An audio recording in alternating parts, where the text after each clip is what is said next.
Program dari Kementerian Arab Saudi ya, yang terkait itu mengundang jurnalis dari berbagai negara sebenarnya.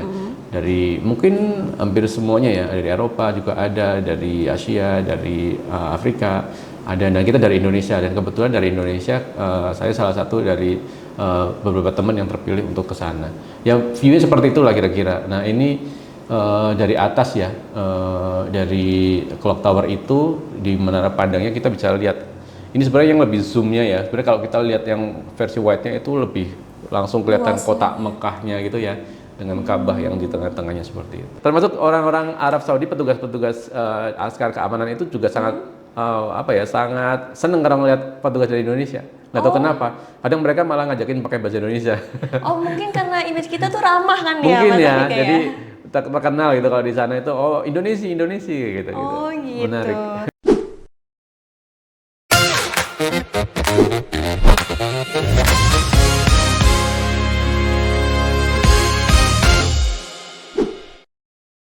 Halo Sobat LPA, kembali lagi di podcast Ruang Cerita.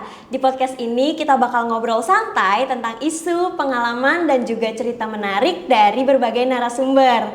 Nah, di podcast kali ini kita bakal ngebahas cerita yang mungkin gak banyak orang tahu, yaitu di balik liputan ibadah haji di Tanah Suci. Nah, saat ini sudah bersama kita yaitu Mas Andika Wahyu. Halo Mas. Halo. Iya, Mas Andika Wahyu ini merupakan pewarta foto dan juga editor foto di kantor Berita Antara. Nah, kebetulan Mas Andika juga ini tahun lalu meliput ibadah haji di Tanah Suci. Betul ya Mas ya? Oke, Mas Andika, sebelum kita ngobrolin tentang liputan haji nih, boleh dong ceritain ke Sobat LPA, Mas Andika itu udah jadi pewarta foto tuh berapa lama dan suka dukanya tuh apa sih jalanin profesi ini? Oke. Makasih. Kalau cerita dari awalnya kayak terlalu jauh kali ya. Iya, Karena boleh. kita generasi yang sangat-sangat mungkin kalau sekarang udah tua kali ya, tanda kutip seperti itu. Jadi aku kebetulan dulu magang di Antara 2006, terus dapat kesempatan untuk ada pembukaan, akhirnya bergabung di Antara dari 2006 sampai sekarang. Oh, Begitu. udah lama banget ya. Alhamdulillah. Nah, itu suka dukanya apa sih jadi pewarta foto di Antara tuh? Banyak sekali. Banyakan sukanya lah ya, karena sebenarnya kan kalau kita lihat profesi jurnalis itu, kalau aku lihat sendiri setelah beberapa tahun gitu ya, kayak oh ini profesi yang sangat unik sekali gitu loh. Kayak kita diberi kesempatan semacam kita punya topeng atau punya akses untuk menjadi orang-orang yang berbeda gitu Pak, atau memahami orang-orang yang berbeda. Contohnya kayak kita misalkan pagi hari kita motret di bawah jembatan untuk human interest, kita mungkin siang atau sore kita sudah bergeser ke istana untuk motret presiden di tempat yang AC, yang dingin dan sebagainya. Jadi banyak banget pelajaran-pelajaran bisa kita petik dari situ sih sebenarnya. Nah, tapi pengalaman yang paling berkesan tuh kan pasti pada masa liputan haji, benar ya Mas betul. Andika? Itu tepatnya tahun 2025, tahun lalu banget Persis, ya? setahun dari sekarang ya, benar-benar 2025 terakhir yang kemarin itu, alhamdulillah saya dapat kesempatan untuk bergabung mewakili Antara menjadi media center haji gitu. Setelah melalui beberapa rangkaian seleksi, alhamdulillah bisa terpilih dan kita bertugas di sana. Oke, ngomongin liputan haji kan, liputan haji tuh bisa jadi momen yang agak krusial ya kalau misalnya untuk liputan gitu. Apa sih yang pertama kali terlintas di pikiran Mas Andika saat ditugaskan jadi petugas liputan haji ke Tanah Suci gitu? Iya, kalau aku lihatnya gini, untuk orang muslim ya, terutama muslim dimanapun gitu ya, apalagi di Indonesia itu, untuk menantikan haji aja itu udah bertahun-tahun ya masa tunggunya ya, setelah dia mendaftar. Ketika kita dapat kesempatan, dan ini jadi plusnya adalah kita melayani jemaah haji Indonesia gitu loh. Jadi kami di tim media center itu dididik bahwa kita bukan cuma sekedar jurnalis yang ke sana gitu, tapi kita adalah sama seperti petugas haji Indonesia. Jadi tugas kita utamanya adalah melayani jemaah Indonesia. Jadi itu yang nomor satu gitu. Ketika nanti itu ada yang bersamaan dengan tugas, itu kadang tugas malah ditinggalkan, kita yang lebih utama adalah menolong jemaah yang membutuhkan bantuan kita di lapangan. Oh, jadi emang fokusnya tuh nggak ya liputan gitu, tapi Iya. membantu ya. Betul. Jadi kalau ketika di pendidikan di asrama haji gitu di Pondok Gede itu kita selalu dikasih tahu bahwa ini loh tugas kita adalah sebagai petugas pelayan jemaah haji Indonesia. Gitu. Tapi liputan biasa sama liputan haji tuh yang paling membedakan tuh apa sih? Eh, Sebenarnya sama aja ya, kita harus tahu apa yang kita foto atau kita liput gitu. Tapi kalau ini haji itu sangat-sangat kompleks ya aku bilang ya, karena pemahaman satu hal itu sangat terkait dengan yang lainnya. Apalagi terus kita di sana juga dihadapkan pada situasi cuaca yang sangat-sangat beda dengan tempat kita di Indonesia gitu ya. Kayak misalkan cuaca di Arafah itu ketika wukuf itu jam-jam siang itu bisa sampai 45-46 derajat Celcius. Buat gambaran kayak apa panasnya, kayak gini, kalau misalkan teman-teman pakai sandal gitu ya, sandal jepit taruh di luar, terus dipakai itu udah kayak kita kena bawahnya wajan ketika panas. Nah, kayak gitulah. Panas Jadi banget. panas banget ya, tapi ya bisa menikmati seperti itu lagi-lagi karena kita memang niatnya adalah untuk membantu jemaah kita. Dengan liput-liputan yang itu udah nggak kerasa lah ya, kita pasti akan sangat banyak yang bisa kita liput, kita sampaikan kepada masyarakat Indonesia, para keluarga yang menunggu berita-berita update tentang keluarga mereka yang lagi di haji gitu kan, kita menjadi mata dan hati mereka untuk melihat itu. Oke, kan kalau dari cerita Mas Andika tuh nggak cuma liput doang ya, tapi tugas utamanya yang membantu jemaah haji Betul. gitu. Boleh dong ceritain ke Sobat LPA biar tahu juga di sana tuh ngapain aja sih? Oke, kalau tugasnya banyak ya sebenarnya ya. Kita kebetulan saya dapat daerah kerja di Mekah, jadi kami dibagi menjadi 3 daerah kerja gitu ya. Kalau kita sebutnya daker, Mekah, bandara gitu ya, sama Madinah. Nah, kalau di Mekah itu memang pusat ya, epicentrum dari haji itu ya di Mekah gitu ya. Termasuk kegiatan yang hajinya itu di Arafah, Musdalifah dan Mina atau kita sebut Armusna itu juga dari Mekah ya. Dan itu banyak sekali gitu yang bisa kita explore dari situ. Intinya dari dulu saya pikir gini, kok kayak masalah haji kayaknya simpel ya, kenapa ada masalah ABC gitu ya. Ketika saya di situ sebagai petugas, saya tahu betapa kompleksnya ngurusin haji. Itu sangat kompleks sekali. Di Indonesia kita salah satu menjadi kuota yang terbesar gitu, 221.000 jemaah. Dan itu bergabung dengan jemaah dari berbagai negara, bayangkan. Iya. Dan itu satu waktu gitu loh. Ketika kita di rangkaian haji, ketika kita bergerak katakanlah ke Arafah, Musdalifah dan Mina, itu jutaan orang berkumpul di waktu yang sama. Nah, itu tantangannya seperti itu. Jadi kita baru tahu betapa kompleksnya itu ya. Satu, masalah transportasinya, masalah akomodasinya, masalah makanan dan sebagainya. Itu hal-hal yang saya lihat langsung di sana. Dan khasnya Indonesia gitu, bahwa kan jemaah kita sangat beragam ya. Dari yang daerah-daerah yang sudah misalkan yang familiar kayak di daerah Jawa atau yang lain-lain. Bahkan saya beberapa kali nemu jamaah yang sama sekali nggak bisa bahasa Indonesia. Oh, Jadi misalnya ketemu ada yang tersesat, terus kita bantuin gitu kan, kita tanyakan dari mana. Itu juga jadi masalah. Oh, ternyata dia nggak bisa bahasa Indonesia nih gitu. Terus ada yang temennya misalkan dia ngasih tahu, oh ini dibantuin dia pakai bahasa lokal. Misalkan dulu pernah ketemu dengan ada nenek-nenek dari Lombok gitu ya, pakai bahasa Sasak di sana. Terus kita bantu dengan temennya yang bisa bahasa Sasak, kita sampaikan, oh ternyata ada apa-apa, kita bantulah. Banyak sekali lah yang maksudnya pengalaman-pengalaman yang luar biasa. tapi ini aku penasaran banget. Kalau tugas di sana tuh bisa sambil ibadah nggak sih, Mas? Sebenarnya kalau ada pertanyaan seperti itu kayak gini, kita kan utamanya adalah melayani jemaah gitu. Kalau ibadah itu porsinya pasti lebih sedikit daripada kita untuk melayani jemaah itu lebih banyak lah, intinya seperti itu ya. Jadi porsi ibadahnya pasti nanti kita nomor 2-kan karena kita harus membantu dulu nih tugas-tugas kita di sana. Peliputan dan sebagainya itu juga nomor sekian. Cuman kita pertama adalah membantu jemaahnya. Ketika kita ke sana misalkan paling yang bisa kita lakukan kayak yang wajibnya aja gitu atau sunnahnya yang menjadi rujukan kita. Contoh misalkan ketika pertama kali datang ya kita melaksanakan umrohnya dulu ya kan, umroh wajibnya. Terus kita langsung berganti baju lagi, kita jadi petugas lagi, jalanin semuanya. Baru nanti ketika saatnya hari H kita mau acara yang puncaknya haji, puncak di musim haji di Arafah dan Mina itu kita sudah siap lah gitu. Oh, Oh gitu. Aku kira awalnya tuh aku mikir kalau petugas haji tuh bisa sekalian haji gitu. Aku mikirnya gitu. Iya. Bisa aja sih Mbak, cuman Oh itu bisa. apa namanya, kita juga sebagian besar kita juga melakukan karena kita pertama kali sebagai petugas haji ya. Jadi kita sekalian memang di situ. Cuman ketika ada narasi apakah ini kayak dulu waktu itu rame ya apa nebeng haji doang itu enggak sebenarnya. Jadi itu sebenarnya kita melayani jemaah itu prioritasnya. Ketika itu apa bisa melakukan dengan hajinya, yaitu bersyukur juga dapat kesempatan itu.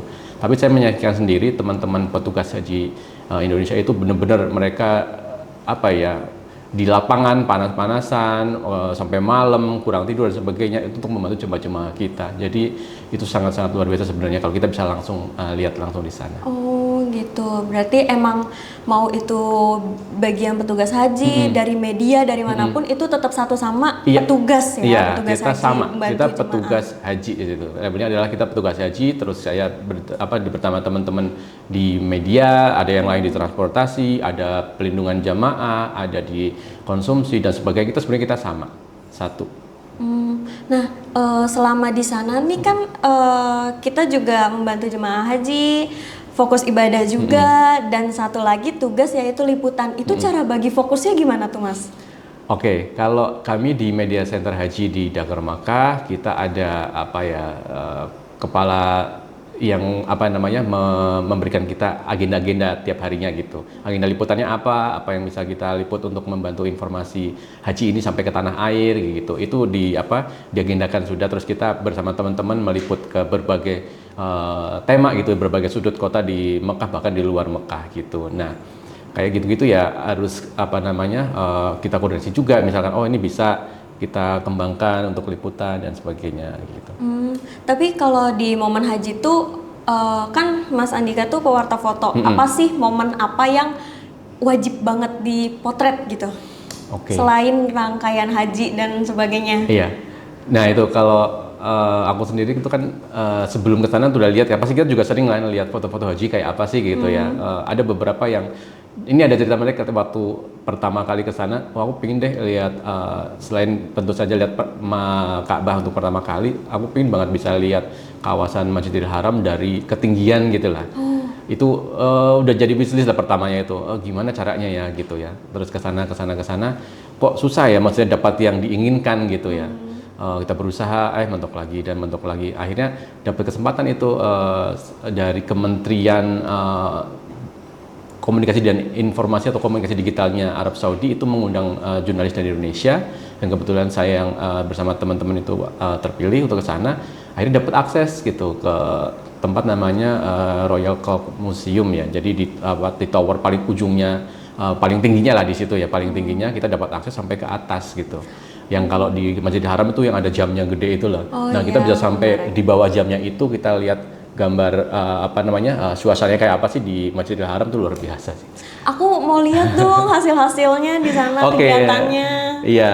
Kalau fotonya ada banyak, kita misalkan di antara foto atau di mana, tapi ini adalah buku yang kebetulan ini menjadi dokumentasi pelaksanaan haji 2025. Ini adalah menandai Kementerian Agama yang menjadi penyelenggara haji yang terakhir kali ya di 2025. Iya. Karena setelah ini kan kita berubah di Indonesia ke Kementerian Haji gitu. Ya, ini foto-fotonya beberapa karya yang saya ambil di sini, jadi ditampilkan di sini gitu. Oke. Ya. Boleh kali ya kita lihat di sini hasil-hasil fotonya boleh. Di sana. Sambil ceritain juga di sana tuh kayak di balik pengambilan foto itu tuh gimana sih? Kan di tengah jutaan jemaah haji ya seluruh dunia kan pasti crowded ya. Iya. Nah itu pengambilan visualnya tuh gimana gitu? Iya. Nah pengambilan visual juga saya bisa share sedikit ya teman-teman, bahwa kalau kita motret apalagi di kawasan tertentu di Arab itu tidak sembarangan gitu. Iya. Ngambil orang lokal aja atau orang perempuan dan sebagainya, anak-anak itu juga harus hati-hati banget gitu, karena itu bisa menjadi masalah besar gitu di sana. Termasuk kalau kita motret di sekitar Masjidil Haram juga kita nggak bisa pakai kamera yang besar gitu. Jadi saya cuma pakai handphone aja. Jadi foto-foto selama Kalau yang di dalam Masjidil Haram itu di kompleks itu atau di Masjid Nabawi itu benar-benar pure pakai HP. Nah, kalau yang ini kan ada beberapa yang di luar gitu kan, misalkan ini story tentang petugas perlindungan jamaah, petugas layanan lansia kalau nggak salah ini. Coba di atas Mas, ke atas ini. Nah, ini layanan lansia ya. Jadi mereka itu membantu, petugas-petugas ini membantu para lansia yang khususan untuk melaksanakan ibadah. Kalau misalkan ini dia mau melaksanakan umroh wajib ke Masjidil Haram, jadi mereka karena ini sebagian sudah lansia dan berkebutuhan khusus, maka diakses pula dengan bis khusus gitu ya. Itu bis yang sebelah kanan itu dia bis yang khusus untuk mengangkut jamaah berkebutuhan khusus ya, misalkan dengan kursi roda. Itu bisa diturunkan tuh sampai miring gitu untuk dapat aksesnya dia lebih mudah. Ya. Ini gitu. Malam-malam ini sekitar jam 11:30 mungkin ya waktu Arab Saudi. Jadi dari hotel dijemput, nah ini tim petugas layanan lansia PPI Arab Saudi menjemput jemaah, membersamai mereka sampai mereka melaksanakan ibadah ke Masjidil Haram. Coba ke bawah terus. Nah ini dari dalam bisnya. Nah di sepanjang perjalanan petugas itu juga membantu membacakan doa apa yang harus dibaca. Mereka sangat sabar sekali, misalkan melantunkan kalimat talbiyah gitu kan, biar jemaahnya itu juga memahami rangkaiannya. Nah itu didorong. Ini setelah sampai, jadi kita pakai terminal bis ya. Kalau di sana tuh ada 3 ya. Kalau ini kebetulan di Jabal Ka'bah di mungkin sebelah kanannya ya dari itu, kalau dari arah Clock Tower. Nah ini setelah nyampe, ini kebetulan suami istri ya ini yang bapak ibu ini dari Bogor ya. Oke, terus langsung ke bawah. Nah itu bisa teman-teman saksikan yang di sebelah kanan itu jemaah haji dari mana-mana ya, dari Afrika, dari negara manapun gitu. Nah itu suasana seperti itu. Jadi kita hanya bagian kecil dari seluruh umat muslim yang jemaah yang dari seluruh dunia, bayangkan bisa ketemu dari A sampai Z lah ibarat kata. Gitu, menarik sekali. Terus ke bawah. Nah ini benar-benar didorong tuh dari tadi di bis sampai masuk ke kompleksnya, minumin air zam-zamnya, membantu gitu ya. Benar-benar nggak cuma liput ya, tapi ikut pelayanannya juga gitu. Jadi ya banyaklah pelajaran-pelajaran yang luar biasa. Tadi Mas Andika cerita kalau sempat diundang untuk foto dari atas tuh. Itu ada nggak Mas fotonya? Ada kayaknya ya. Ada nggak ya di antara kalau itu yang diundang itu semua media dari seluruh negara atau Indonesia tuh dapat jatah khusus gitu atau gimana? Iya, jadi itu program dari Kementerian Arab Saudi ya, yang terkait itu mengundang jurnalis dari berbagai negara sebenarnya. Dari mungkin hampir semuanya ya, dari Eropa juga ada, dari Asia, dari Afrika ada, dan kita dari Indonesia. Dan kebetulan dari Indonesia saya salah satu dari beberapa teman yang terpilih untuk ke sana. Ya view-nya seperti itulah kira-kira. Nah ini dari atas ya, dari Clock Tower itu di menara pandangnya kita bisa lihat. Ini sebenarnya yang lebih zoomnya ya. Sebenarnya kalau kita lihat yang versi wide-nya itu lebih langsung kelihatan kota Mekahnya gitu ya, dengan Ka'bah yang di tengah-tengahnya seperti itu. Begitu. Berarti salah satu wishlist-nya Mas Andika akhirnya tercapai akhirnya ya sampai di sana. Luar biasa. Nah, nyinggung tadi bahwa di sana tuh ada beberapa peraturan yang cukup ketat ya. Sebenarnya seberapa ketat sih peraturan di sana? Kayak kan sempat viral juga tuh ya, yang perempuan-perempuan di Arab diliput. Itu emang seketat apa sih di sana tuh? Iya, kalau masalah keamanan, masalah boleh tidaknya gitu. Memang ini juga menjadi catatan juga ketika kita sebagian besar di Indonesia kebiasaan bebas untuk ngambil gambar atau ya asal ngambil dan sebagainya. Itu juga harus diperhatikan gitu. Maksudnya ketika kita di negara orang juga pasti ada aturan-aturan yang berlaku di negara itu gitu. Nah itu harus dipahami sih sebenarnya. Misalkan kita tidak boleh sembarangan ngambil foto atau video orang-orang yang di sekitar kita gitu kan. Harus hati-hatilah. Terus tidak boleh ngambil kayak gedung-gedung mereka yang untuk pemerintahan atau apa juga nggak boleh di situ. Tapi ada nggak momen dimana ada satu hal yang sebenarnya itu tuh pas untuk dipotret gitu, tapi kalau dipikir-pikir agak riskan juga untuk motret gitu, ada nggak di sana? Ya pasti ada, tapi kita sering kalkulatif aja lah. Kalaupun kita di situ bener aja, kadang suka ada random check gitu loh. Kita di sekitar Masjidil Haram motret, terus tiba-tiba ada yang nyamperin kita, lihat bisa dari askar ya, kita lihat ya, askar gitu masih nanyain kita gitu. Coba lihat kamu tadi motret apa sih gitu. Dikira ada yang berbahaya nggak gitu. Habis itu ya udah, kalau nggak ada bahaya nggak apa-apa. Akhirnya kayak gitulah. Kadang suka ada random check gitu. Oh, tapi Mas Andika pas di sana sempat kena itu? Pernah. Oh, Sama dicek teman. juga Jadi ya? kita lagi lewat, terus saya motret sebentar pakai handphone, terus mungkin nggak tahu ya ada apa di situ. Akhirnya ditanyain, kamu tadi motret apa, coba lihat gitu. Dikasih lihat, oh nggak ada masalah, ya udah kita boleh pergi. Segitunya, makanya harus hati-hati lah kita di sana, tahu diri lah kapan kita harus motret sama enggak. Tapi sebelum berangkat ke sana tuh dikasih briefing atau dikasih tahu dulu peraturan-peraturan Iya, ada. itu? Pas lagi pendidikan di asrama haji ada, do and don'ts-nya ada. Oh, itu pendidikannya sebelum berangkat tuh berapa lama tuh, Mas? Sekitar 10 harian lebih kayaknya dulu, waktu itu lupa aku pastinya. Tapi 10 ada. hari Itu sebelum berbagai berangkat. materi ya. Jadi kita dibekali berbagai materi tentang sebagai petugas hajinya itu apa aja lah gitu. Nggak cuma tentang liputan aja, tapi tentang kondisi di sana seperti apa, yang kita harus bisa menjadi bekal ketika di sana. Oh, nah Mas Andika kan udah meliput langsung ke Tanah Suci nih ya. Sebagai wartawan, sebagai pewarta foto dan juga sebagai pribadi, pelajaran apa yang paling besar yang didapat di sana nih, Mas? Banyak sekali ya, nggak bisa dijelaskan satu-satu. Cuman menurut aku sendiri dapat kesempatan untuk kesana aja, untuk berhaji dan sebagainya itu udah luar biasa banget ya, apalagi sebagai petugas haji Indonesia. Jadi kita melayani, membantu jemaah kita di sana. Kebayang kalau misalnya lagi kita membantuin tuh kayak kita ketemu sama mbah-mbah atau nenek-nenek kita gitu loh di sana. Katanya, oh ini kayak nenek aku ya, usianya mungkin sama atau kebiasaannya kayak sama ya, atau mirip-mirip gitu loh. Jadi itu kadang yang bikin kita, oh iya kita kayak membantu orang tua kita sendiri lah gitu. Itu luar biasa sih di situ. Banyak pengalaman sekali, nggak cuma tentang liputan secara ini, tapi ya spiritual pasti juga ada lah gitu. Oh, oke.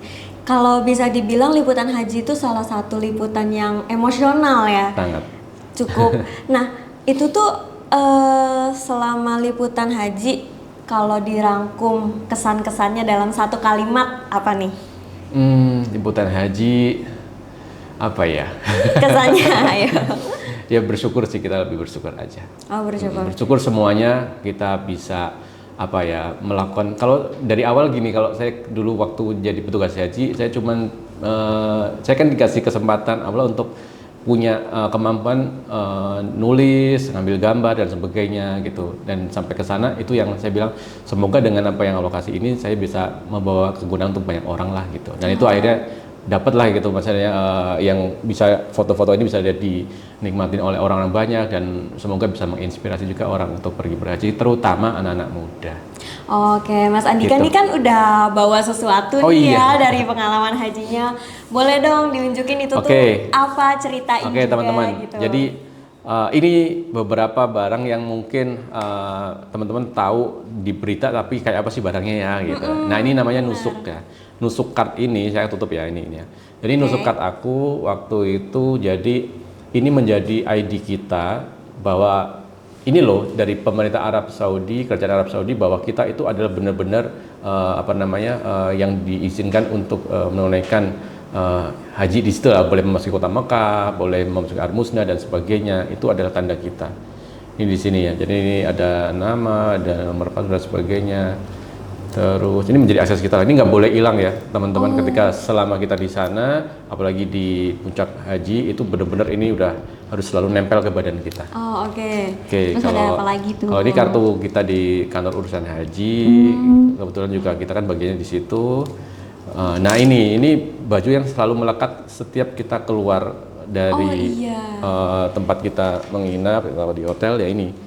Tadi ya di foto-foto petugas juga Iya, gitu jadi ya? sama semua yang membedakan itu sebenarnya sama sih. Kalau yang ini nanti kita pakai rompi lagi, kalau tahun kemarin itu pakai rompi. Nah ini sama semua. Jadi di setiap baju haji petugas haji ini sama, petugas haji mau siapapun. Pak Menteri aja pakainya juga sama, bajunya seperti Sama ini. ya? Amirul Haji juga sama. Nggak ada pembeda apapun sama Nggak ada. semuanya petugas haji gitu. Iya, di sini ada bendera merah putih kita, ada nama, ada logonya Kementerian Agama dan Kementerian Haji ya. Bukan, ini masih BPH. Ya. Berarti para jemaah haji dari Indonesia tuh kalau butuh sesuatu ya tinggal diciriin dari baju petugas ya? Iya, nah itu kan ada tujuannya. Ketika kita di lapangan, ketika lihat dia jemaah lihat bendera Indonesia, dia akan otomatis nyamperin, misalkan nanya-nanya, Mas saya mau ke sini atau butuh bantuan apa. Kita selalu dicirikan gitu. Gitu. Termasuk ketika kita lagi beribadah misalkan ya, kita kan selalu beribadah juga pakai baju yang apa namanya ada ciri-cirinya gitu. Misalkan kita pakai kain ihram ada tulisannya petugas haji Indonesia gitu. Ketika kita lagi rangkaian ibadah itu tiba-tiba ada yang nyamperin misalnya jemaah apakah dia tersesat atau apa ya, kita harus langsung bantuin dulu gitu. Walaupun itu lagi di tengah-tengah kita katakanlah tawaf atau apa gitu. Itu ngomongin ibadahnya di sana untuk petugas itu biasanya bergantian antar petugas atau gimana itu? Iya, bertugas pasti bergantian dan itu tidak mengganggu apa namanya fungsi utama kita untuk melayani jemaahnya dan termasuk yang gitu lah. Oh gitu, menarik banget lagi nih. Terus di buku itu juga semuanya tuh hasil foto Mas Andika atau ada yang campur sih, campur dengan ya, teman-teman media center haji lainnya dari teman-teman kementerian juga. Nah, kebetulan nih beberapa foto saya juga masuk ke sini gitu. Misalkan kayak foto di apa namanya di Arafah gitu ya, misalkan kayak apa sih di foto-foto di Arafah gitu, kita ada semua di sini. Itu benar-benar semuanya tuh dari awal keberangkatan sampai pulang ya? Betul, jadi gambar ini, ketika saya di petugas haji itu saya berangkat duluan daripada jemaah kan pastikan, karena kita apalagi di Mekah, kita salah satu tim MCH pertama juga yang di kota Mekah gitu. Jadi sebelum pada rame pada datang, sebelum jemaah pada datang ke Mekah, kita sudah ada di sana untuk menyiapkan semuanya. Termasuk ngecek akomodasi, ngecek apa namanya makanan yang buat mereka dan sebagainya. Gitu. Oh berarti Mas Andika dari berangkat sampai pulang lagi ke Indonesia tuh berapa lama di sana? Tahun kemarin sekitar 46-an hari lah ya. Hampir 50. Ada nggak foto yang paling pengen Mas Andika tunjukin? Oke. Yang paling ada cerita yang mana ya? di baliknya? Banyak sih ya kalau yang ini. Cuman kalau nyampe ngeliat ini yang biasanya itu ya yang kayak teman-teman lihat di Arafah ya, misalkan di Jabal Rahmah atau foto-foto di Mekah itu yang menurut aku tuh yang highlightnya ya. Misalkan contoh. Kayak kalau kita bahas per lembar tuh nggak ada habisnya ya, gitu inilah ya. kalau yang foto-foto kayak gini nih. Wow. Ini di Arafah, di apa namanya hari ketika dia jamaah itu mau wukuf ya. Jadi wukuf di Arafah. Jadi pagi-pagi banget ini ada ceritanya, misalkan kita tahu kita mau ambil ini gitu ya, harus benar-benar kalkulasi waktunya. Misalkan waktu itu saya lihat tenda Indonesia tuh di mana sih petugas haji Indonesia? Oh di sebelah sini. Jarak untuk ke apa namanya Jabal Rahmah itu berapa lama gitu. Jadi saya udah siapkan petanya termasuk itu berapa lama, jalan kakinya kelewat mana. Jadi habis subuh nyampe sana kan, sholat subuh terus jalan gitu ke sana. Nah ini udah rame orang-orang di Jabal Rahmah ini. Nanti habis itu mereka sebagian pulang juga tuh ke apa tenda masing-masing untuk melakukan wukuf gitu. Oh ya ampun. Di tengah jutaan jemaah tuh susah atau gampang nemuin sesama tim gitu? Gampang sih kalau dia pakai baju petugas. Gampang. Oh iya sih bener ya. Kadang kita lagi jalan gitu di tengah masa gitu. Terus tiba-tiba ada yang ngomong, Indonesia, ada Indonesia ya kayak gitu.